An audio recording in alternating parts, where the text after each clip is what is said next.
اعوذ بالله من الشیطان الرجیم. بسم الله الرحمن الرحیم. الحمد لله، الصلاة و السلام علی رسول الله.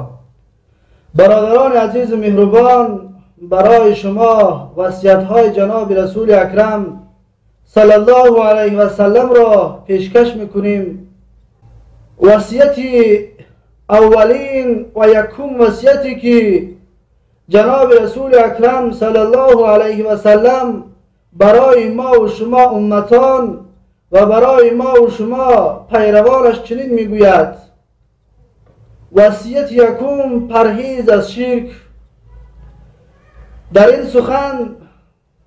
این سخن مبارک، راوی این سخن مبارک جابر ابن عبدالله رضی الله عنهما است که حضرت میگوید: قال رسول الله صلی الله علیه و سلم: من لقی الله لا یشرک به شیئا دخل الجنه و من لقیه یشرک به دخل النار. جناب رسول اکرم صلی الله علیه و سلم میگوید: هر بنده ای اگر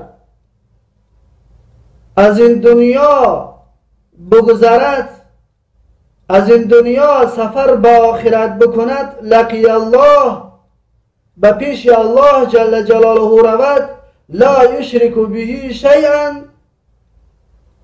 در اون زمان حیات بودنش یگان چیزی را، یگان مخلوق را، یگان چیزی در بری الله جل جلاله شریکی نآورده باشد، دخل الجنه، الله جل جلاله آن بنده را داخل جنت میکند.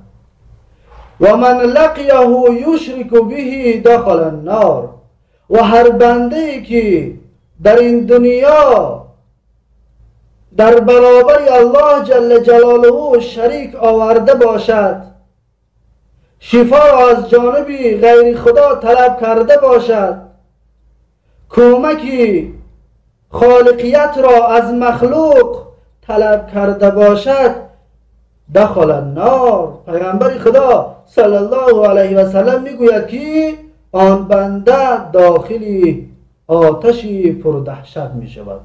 آن بنده ای که در این دنیا در برابر الله جل جلاله شریک آورد، آن داخل عذاب پردهشت می شود.